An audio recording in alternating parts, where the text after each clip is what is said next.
Hello. Good evening, everyone. Welcome back to our weekly Pro Academy property sharing sections. Okay, today we're going to talk about the property titles and their differences. Okay, so when it come to this, I think most of the people will wonder how many types of property title in Malaysia and what is the difference between them. So before we start the sharing tonight, so can you do help me to do a favor? So can you please share this to your friends or anyone that you think that they can benefit them. So please help me to share it out. Okay, thank you very much.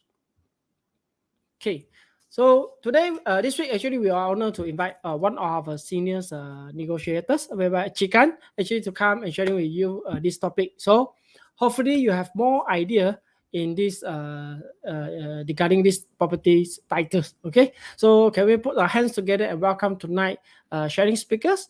Chikan, hi Chikan. Hello, it's me again this week. Thank you for welcoming me back. Last week, episode 38, now episode 39.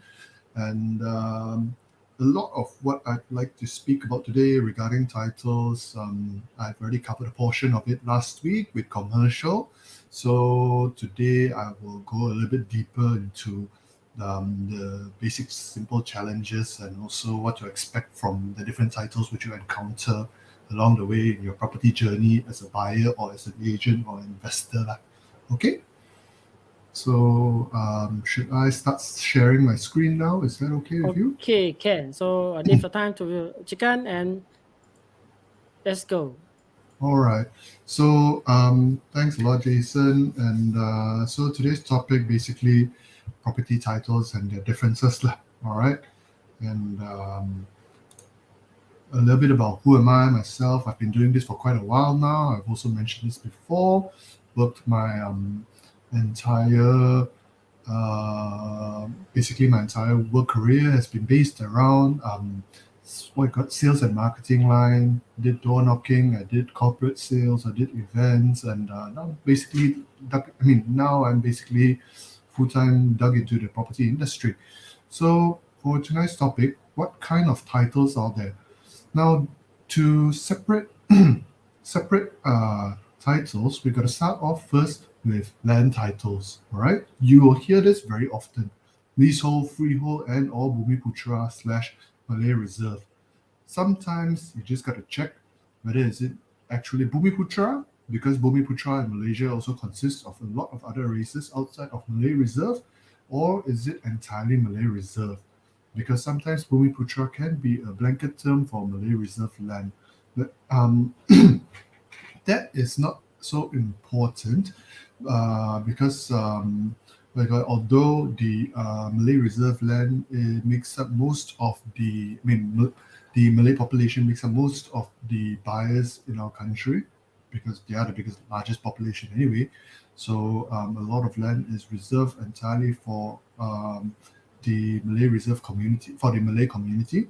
But that is not so important for tonight's topic, because a lot of the Malay Reserve land and properties that's available right now, it's not really within the city center or within the suburban areas which we cover. So I will not talk too much about it. and it will be more of a battle between freehold, leasehold, and also the actual individual property titles. All right, because all land can be leasehold or freehold, but not all land, as we move on, are developers titled. Are titled by the developers. Not all land are strata title. Not all land are booby lots. Not all land are individual residential. And a little bit of what we covered last week. Not all land is commercial. Not all land is for agricultural or industrial purposes lah. All right. So for tonight's topic, it will be more on strata title properties and or strata title land after leasehold and freehold explanation, because I've covered the commercial titles property last week and the opportunities that you can do with it. The opportunities you can explore, and also ideas which you can do with your commercial title properties. And also, I think the rest of it is quite self-explanatory, and or I will go through it a little bit as we progress lah. So things like agricultural, industrial, apart from farming, there's not much else you can do with agriculture. You can of course convert it later on into industrial, commercial, and or residential land, because as I covered even earlier in my 𝗏𝗏𝗏𝗏𝗏 series, as you know, most of 𝗏𝗏𝗏𝗏𝗏 used to be plantation land. It used to be rubber estate plantation. It used to be oil palm plantations. And of course, that land would be of agricultural title. And since then, it has been converted into the various titles which are listed here. All right. So moving on, how does a title come about, or how do you actually get your title eventually? It all starts off with the state authority. All right. All titles within in Malaysia is governed by the state government of each individual state. All right. Or in the case of federal territories like KL, Putrajaya, Cyberjaya, Labuan, and Langkawi, those have their own separate governing bodies, but then they do not differ too much from each other's. All right. So whenever say in ideal or in the most straightforward and common scenario is when a developer purchases land from state authority, they will get it from them, which is where they will get their master/developer's title, and then they will build and they will construct and they will start to split it up from there. All right. So that's where it becomes individual title, or if it's designated to be a boomy lot, then it will be Bumi Putra title, boomy lot title, and then commercial, and so on and so forth. All right. Now, the reason why we want to cover strata more today is because this is one of the more common titles that you see today. There is strata residential. There's also strata commercial. All right. I don't think there's strata agricultural, but moving on. Of course, there are times when you are not dealing with a developer and you are lucky enough to get your hands on the title directly from the state authority. Then the developer might not be a part of this process, but you can seek it directly from your state authority. It is not an impossible task, but it is achievable, right? So moving on, let's go straight to landed leasehold titles, or leasehold land titles to begin with. What are the most common facts about it and its challenges? All right. So on average, in I'll say West Malaysia, not throughout Malaysia, because in Sabah and Sarawak we run a rather different system. On average, all land titles, when they're given from the state authority to the developer or the end user, which is the buyer like yourself, they come as a 99-year lease. All right. Yes, there are 99-year leases in Sabah and Sarawak, but then they do give 999 years leases as well. Very interesting. So it's perpetually, it's perpetually yours for 999 years. Basically, it's freehold. But anyway, they do that. I do not know what their intentions will be after almost 1,000 years. I don't think I'll be around to see that either, but that's a very interesting case in Sabah and Sarawak. All right. And on average, leasehold titles properties tend to be much more affordable because they are, in a way, less desirable. I'll get to it a little bit later on. But what do you call it? Usually they're much more affordable on a side by side basis comparison. If let's say I have two condos side by side, same design, same facilities, same direction, same everything, and they're side by side. One is leasehold and one is freehold. On average, in Klang Valley or all around Selangor in general, the freehold one would be 100 ringgit per square foot more expensive than the leasehold one. All right, so that's the usual difference about it. Um, Longer time required for resale due to state consent. Yep, that one is quite straightforward there. Whenever you're doing a sub-sale case of leasehold property, it could be commercial, it could be residential, whatever not. It usually takes about 6 months just to get a state consent to go through, and then that's about the lead time from start to finish on leasehold property lah, when you're doing it sub-sale. When you're dealing directly with the developer, of course, it won't take as long, and but during during a sub-sale case, if you're buying second-hand property, then these are some of the challenges that you might have to go through lah. Then, of course, there are matters of renewal. All right. Leasehold 99 years does not mean after 99 years you have to return it to the state authority or to the government. Usually for, say, cases like residential leasehold property, you are allowed to renew. Actually, in fact, commercial property, you are allowed to renew, but then there will be complications and a lot of red tape which you have to deal with the land authority of your state. Okay. For residential, not so much. Right now, in states like Selangor, it's quite straightforward. It's a one-off payment, X amount, which I'll get to later on, and you will go straight through with it for residential.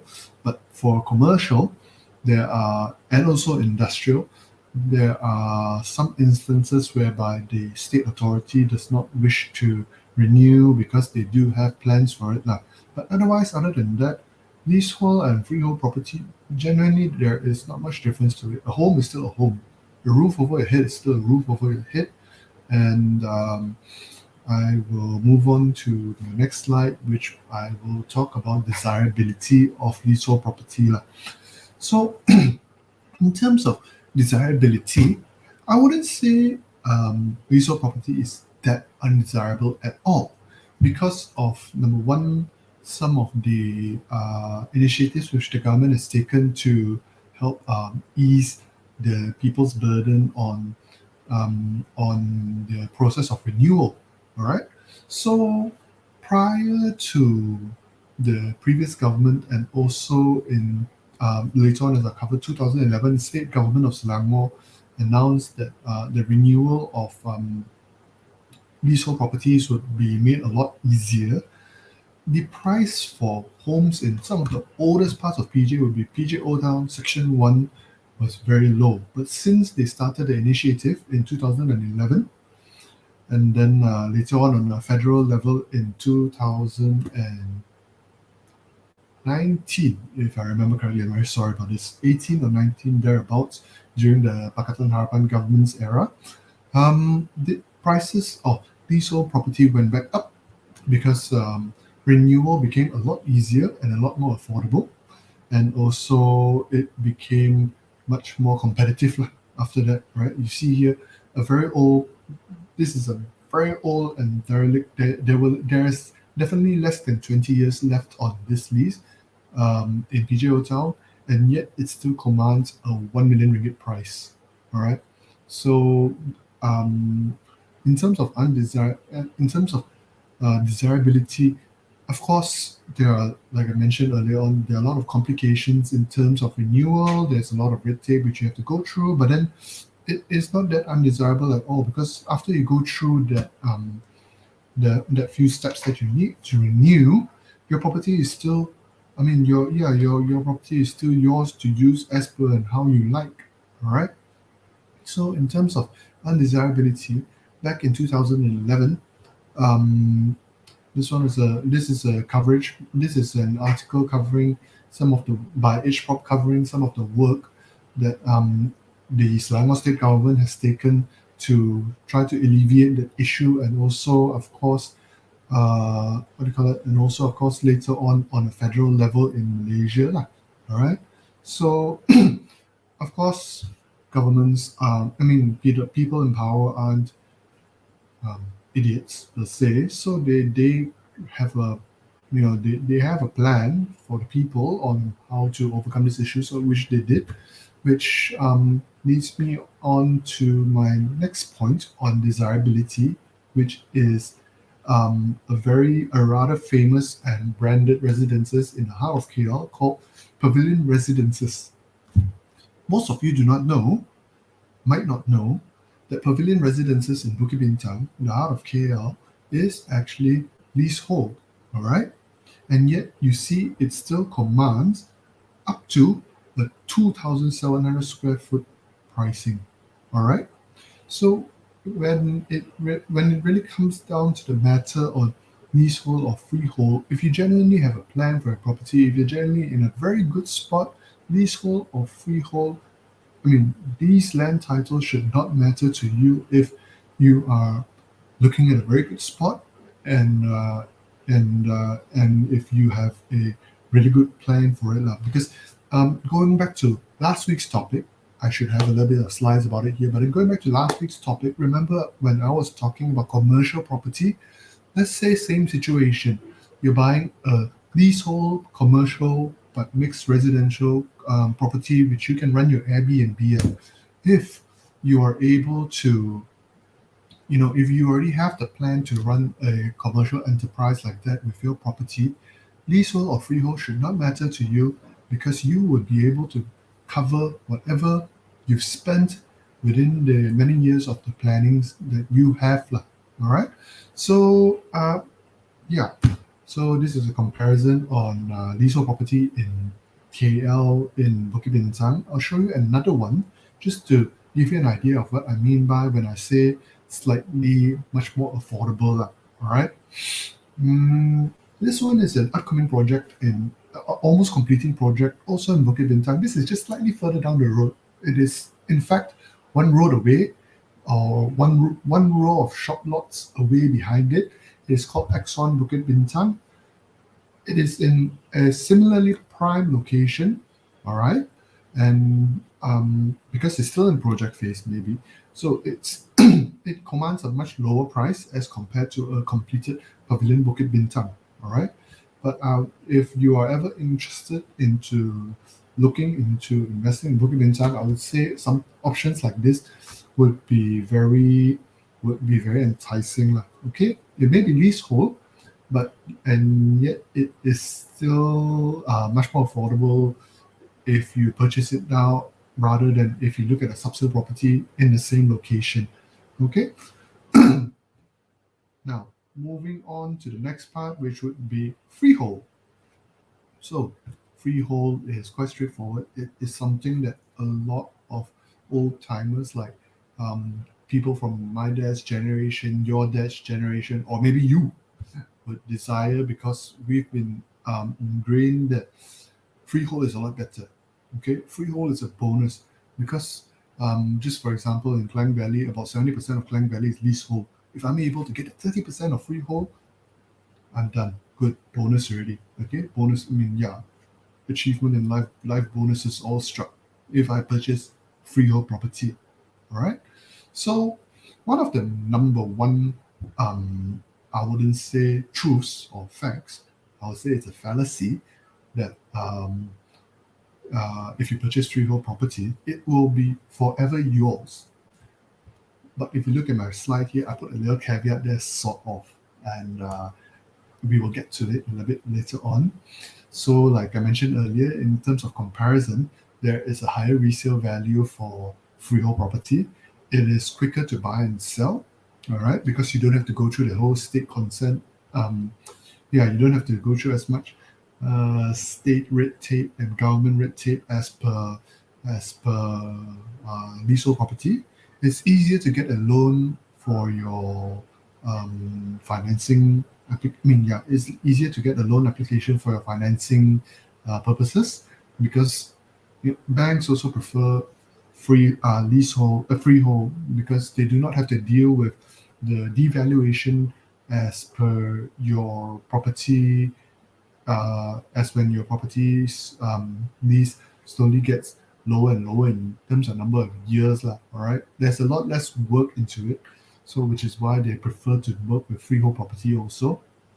Okay, and also, but now that I've talked about a lot of good stuff, I'll go back to the sort of part, which is your property, although freehold, if required, it's still subject to the Compulsory Land Acquisition Act of Malaysia from the year 1960. Okay, so doesn't mean because your property is freehold that the government will not take it away for state use purposes or for national purposes lah. Okay, a very good example of that is MRT.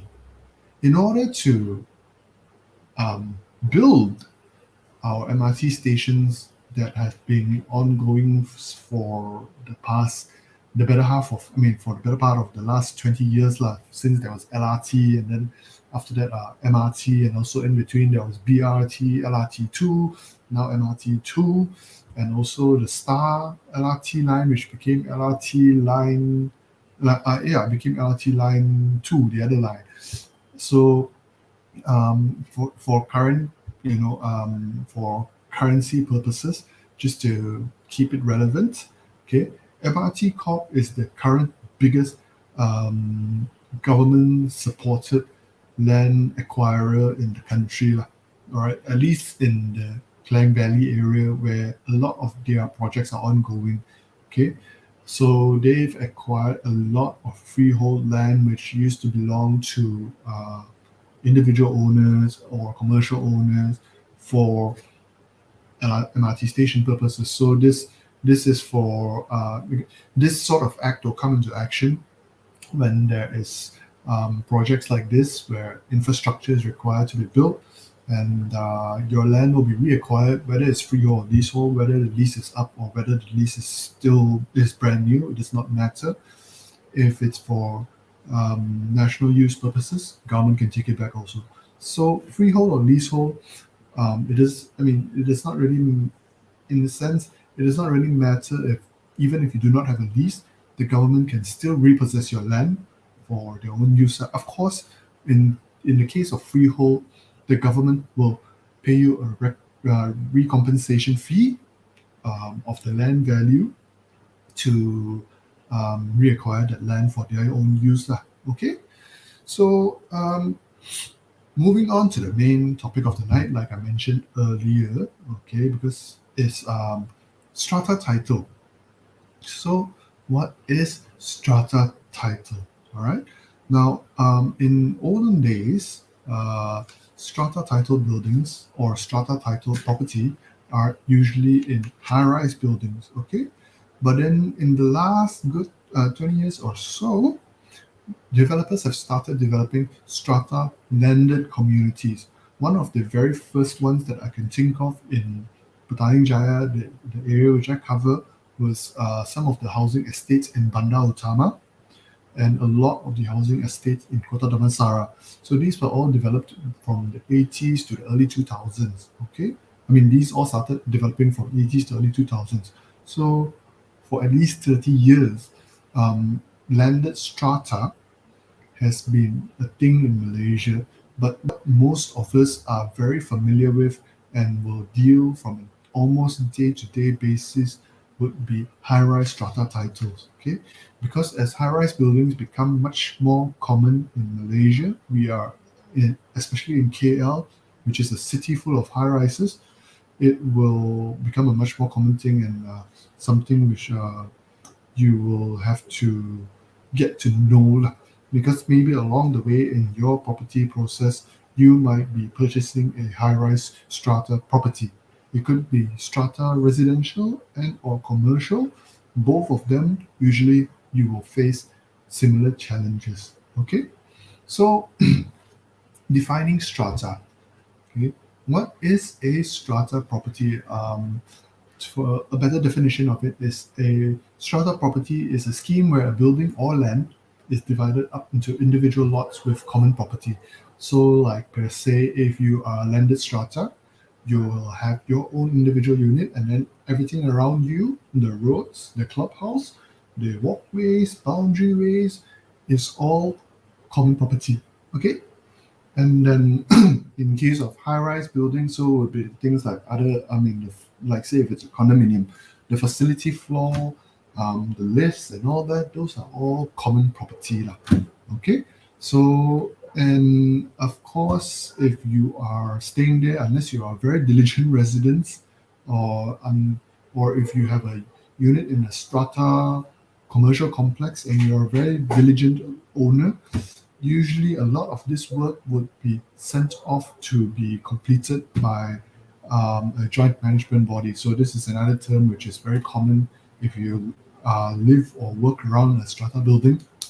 And you always hear them talk about just if you have a problem, I've got to ask management, got to deal management. So usually a lot of times these these problems on or the maintenance or the maintenance of these facilities are all managed by the JMB lah, the Joint Management Body. All right. So next thing, moving on, what are the benefits of living or owning strata property? Okay, these are not always entirely true. The facts in here are not always entirely true. All right, but these are some of the most common facts and the most common conveniences which you can enjoy when you are purchasing or living in strata property lah. So living in strata property means when you have a joint management body running your maintenance is almost entirely hands-free. So you have a hands-free approach. That means you get to enjoy wonderful facilities. Your swimming pool will always be clean. Your saunas, your gyms will always be there for you. Your equipment will always be at the ready. All right. Let's say if you're a commercial title building or a commercial center, if you are a strata unit owner, you don't have to worry about cleanup. You don't have to worry about electrical faults or whatever. Like, a lot of this is managed by the management body around you. Okay, so this also covers structural defect maintenance, and also most importantly for property agents like this, it's easier for us to get to help you market your property, especially if it's commercial, if you have a very strong management body. Because when a strong management body is working in a commercial building, it's still I mean, oh my God, they will tend to, if they're a very good one, they'll tend to reach out to property agents to help them market the property, the vacant property that's within the building if it's commercial, or sometimes even for residential, especially very high-end places like condos around KLCC. The joint management body might seek you out if they know you to help them market their units for their clients. Okay, of course, all of this comes at a fee. It's not free, but then from that small fee which you pay, which is shared with all the other owners of the units in the building or in the neighborhood, you get to enjoy all of these benefits lah. Okay, so like for myself, I have to do my own weeding. Yesterday I was weeding my house. Yesterday I was spraying my house, and next month I got to paint my house on my own because Chinese New Year is coming up. Right, I live in a landed, non-strata, regular individual neighborhood. I don't get all of this unless I pay someone else to do it, and they'll do it on a monthly basis. But I gotta do this every year on my own. So, and I don't get paid. It's my own place. So just to give you a comparison on some of the benefits that you can enjoy if you're living in strata. Okay, so some of the common challenges of living or owning strata building is, let's say if you are living in it and you want to do renovation work, a lot of the times you have to go through the management body's approval. All right, because a lot of the renovation which you do, a lot of the time, most strata buildings, not all, but most strata buildings do not allow you to change the exterior appearance of your building or your neighborhood lah, if it's landed in that case. Okay, so a lot of the work which you want to do, interior or exterior, um, more often than not, you have to go through the joint management body. So there's a little bit of back and forth and paperwork which you need to go through just to do something very minor. This might prove to be a sort of inconvenience to some people. Okay, so what's worse is if you have an irresponsible or an uninvolved joint management body. Okay, so joint management bodies, a lot of times how it works is, let's say if it's a brand new building, you're buying it directly from the developer. Okay, and for the first 2 years during the service defect period, they will be the ones running the show on the management of the building. Some places 1 year, some places two, some places even longer, some places perpetually. It depends on the property which you're purchasing. Okay, but for residential, more commonly is 2 years, and then after 2 years, what they do is they will run an annual general meeting with all the willing attendants, willing residents, with the residents who are willing to attend, to elect a brand new joint management body, and then the management thing will be, the entire work of managing the complex will be handed over to the residents or the owners from then on. Okay, so what's not so good about this is, even before the handover, if per se the management body was not a very solid one to begin with, in the sense that they are not diligent with their work, they are not proactive with their work, and there is a lot of maintenance issues which are not resolved on a monthly basis. Okay, so this can lead to a lot of headache later on for owners or residents lah. Okay, it's a very common thing. You will see frequently on property forums or property blogs on how poorly a joint management body can be sometimes, and residents asking if there are any recommendations on outsourcing, because outsourcing the management of your building can also be an option. All right, there are, like I said earlier, some developers will maintain the building perpetually as the management body. All right, some developers will give it off, especially residential. They will return it to the owners for their own ownership and their own management.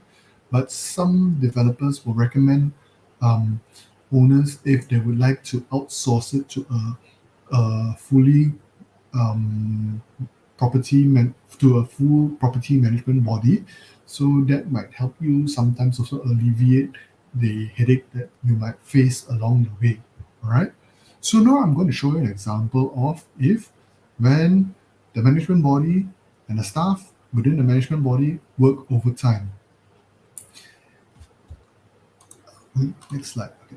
So this is an example from a shopping mall in Shiraz. I'm not going to name names, okay? But if you have, oh crap, you can actually see there. I'm going to mouse over to block a little bit, or I'm going to do it this way lah. I'm going to block this out. Okay, so I'm not going to name names. If you already spot it, you spot it. But this is a mall in Shiraz, which I think, because it's mixed development, they couldn't complete their mall's interior at the same time as the residences, which was right above it at the same time. But they still had to launch anyway, right? So this is an example of when a management body works overtime and really works for it, because they had to make it work. It was in a very prime location. It had an LRT or MRT station linked to it. It had residences on top of it, and it's also serving a very huge catchment area of residents in Cheras itself, a very popular spot. So it launched very unready, but then within months, it managed to turn itself around, got all its anchor tenants in, and got all its, or managed to cover up most of its unfurnished interior bits lah. Okay, so this is just an example of when a JMB, when a management body, in this case, I guess it was still the developer's staff at the time, when a management body actually works out well. If you have seen the name of the mall, which I just covered up, you would know how successful that place is now, because it's in a very prime location and it needs to be successful, otherwise it will be a total failure. Okay, now moving on, I'm going to show you what happens when you work with a JMB that does not work for you at all, nor does it even work in the first place. And I have showed you this building many times actually in my previous slides for my 𝗏𝗏𝗏𝗏𝗏 series. If you know it, you know it. But this is what happens when a joint management body does not work at all. Okay, I took this picture. I didn't take it today, but I can assure you it's still the same thing, because whenever I'm heading out to my locations, it's very near my house. I see it every time I go out. All right, it is near my place. You can kind of guess from there. And it was basically completed 2016, okay, but only achieved MSC status 2017. And it is supposed to be, it marketed itself as a mixed development. It has very nice residences and also Soho units on top of the commercial block, which is below. The lower commercial block was meant to be a shopping mall / commercial area, commercial hub. But the thing is, it was let out on strata basis. Okay, so because it was strata, what the developer did in the first few years was they left the owners to do it themselves, pretty much. What the first JMB did was they only covered the actual structural and maintenance of the building. They did not bother doing the follow-up marketing. They did not do the basically they did not do what they initially planned to do. All right, so these are the dangers of purchasing strata title property, whether be it residential or whether be it for commercial use, leasehold or freehold, it doesn't matter. This particular case is leasehold. Okay, so leasehold or freehold land, it does not matter. What's more important is when you're purchasing property, and especially when you're looking at property with a strata title, what really helps you make the most out of it, whether it be it commercial or whether be it residential, because a lot of times strata, quite often for current trend moving forward is strata title buildings or strata title residential buildings will be of mixed commercial. Will be originally of commercial title for mixed use, whereby upstairs will be upstairs will be residential, and the lower area will be commercial.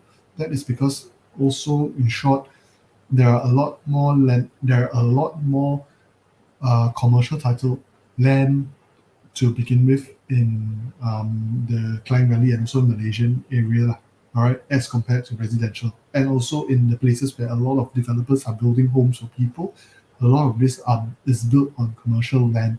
So when you are making a purchase, I recommend you to do your due diligence, to go and understand which sort of developer you're purchasing from first, and look at their track record, because from there you will understand what sort of dream or what sort of headache you might be putting yourself into when making a purchase. All right.